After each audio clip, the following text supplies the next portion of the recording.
All right, so welcome back to our video for page 39 of equations of exponentials. So as you can see, coming to you live from, again, my wonderful apartment. So hopefully this video finds you well. Again, I'll be out for Monday because I'm out for some district meetings for our math team. So again, feel free to watch this video at your own convenience. Again, just make sure you get these down, especially with your quiz kind of coming up next week. Equations of exponentials is going to be on Thursday for you all. Wednesday is going to again be your quiz for those logs. So again, we already kind of talked about those kind of coming up within the next week's time frame. So again, just make sure that again you're getting all these notes, and we'll be all good for this week. Obviously, week before spring break. So hopefully, again, if you're leaving, just let me know. That way, again, I can kind of get these notes to you as needed. So with that in mind, equations of exponentials, something that we've actually worked with a lot, actually back in chapter 6. If you recall, we actually did a murder mystery on this for an entire day, and we were actually solving these same exact problems.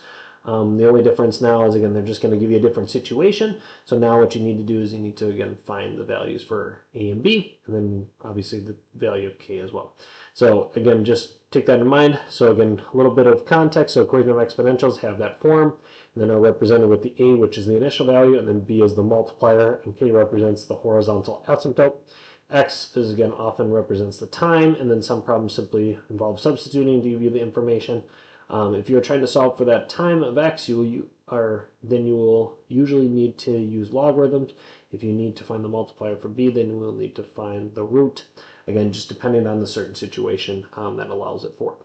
So for this example here, it says the population of a deer at the beginning of hunting season in a particular region is 20,000.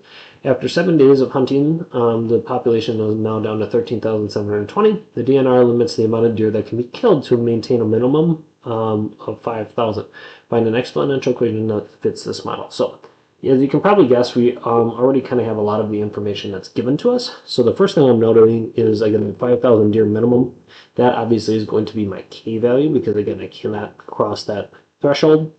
Again, the reason why is because obviously you want to keep a certain amount of deer within the population because other animals feed on deer and obviously within the ecosystem. So that needs to be in place. What we need to do then now is go ahead and simplify then for the rest of A and B. So when we do this, again, we're just going to find coordinates. So the first one I'm looking at here, it says, again, we start with a particular population of 2,000 or 20,000 deer.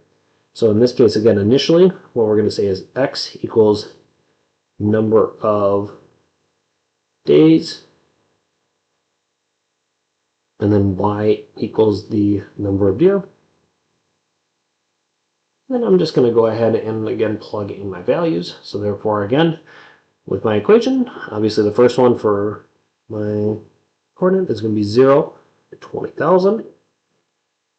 And then the other one is going to be after 7 days, so 7 and 13,720.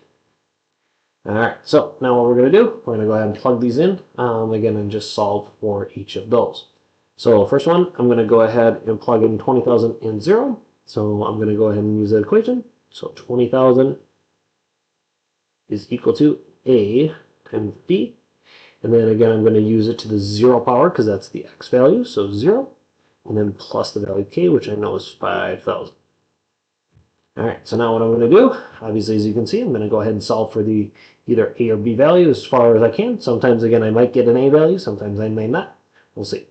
We take that 5,000. We're going to move it over. We're going to get 15,000 is equal to A times B to the 0. Anything to that 0 power, remember, is just the value of 1. So therefore, the value of 1 multiplied by A just gives you 15,000. So 15,000 equals A. There, we got one of the values there, which is, again, really nice sometimes, again, because you don't have to use elimination. So now what we're going to do, we're going to use the next coordinate to kind of help us solve for the remaining value. So therefore, again, that remaining value is 7, and then the value of 13,720. So I'm going to go ahead and do 13,720 equal to the value of, and then now I know my A value, so I'm going to go ahead and do 15,000. And then B, but now instead of using 0, I'm going to go ahead and use the 7th power. And again, I'm going to have plus 5,000 because that's the minimum threshold that I have to have for the deer as well. All right, so I'm going to go ahead and subtract. So move 5,000 over. When we do that from 13,720, I'm going to go ahead and get 8,720 equal to the value of 15,000 and b to the 7. And I'll be multiplied. All right, and then I'm going to take that value of 15,000, divide it on both sides. So therefore, I'm going to take, again, my calculator. I'm going to go ahead and do the value. Sorry if it's not picking it up, but you're going to do 8,720 divided by the value of 15,000. Let's see if I can adjust my camera there. Maybe not. So, sorry folks. Obviously, as you can see, not totally great, but you're going to get a value. So you're going to get roughly about 0.513 and then 3 repeating. So what I'm going to do is I'm just going to hack that off, and I'm going to go 0.13 to the nearest about 10th, 100,000, 10,000th place. So 0.5813 equal to b to the 7th. All right, and then what I'm going to do is I'm going to go ahead and keep that value of 7 and take the 7th root on both sides. Again, whether you plug this in with calculator and you just use the whole answer, or you just, again, round to it. Again, as long as I see the work, that's the key. So again, I'm going to go ahead and take that 7th root. Again, I know you can't really see it on my calculator here because it's kind of hard with the camera. But what you're going to end up doing here to find the 7th root, if you have the TI-84 calculator, at least the plus one, if you hit the math button and go down to option number 5, again, you can holistically just hit 7 and input it as the root, and then you can do 0. And then 583, or you can just keep that answer, just depending on what you do. Again, if you have the older version, so like just the TI-84 regular one, again, you're just going to have to hit the 7 button first, and then math, and then go down option number 5, because that'll allow you to take the 7th root. You do the b value, and you get roughly, when you do so, 0.925 and 4. Okay, so again, that is the value that we're going to have here. And that's important because now we have everything that we need to write our exponential function. So we have a, b, and q. I'm going to go ahead and write it out. Y is equal to the a value, which is 15,000, multiplied by 0.9254 to the x value plus 5,000. And that right there is your equation for the exponential function. So again, we're going to have this coming up in a quiz very, very soon. So just make sure that, again, you understand the idea of how to solve for a, b, and then finding the value of k. Many of you, again, have done these before, so hopefully, again, it should be something that's pretty easy to understand for you.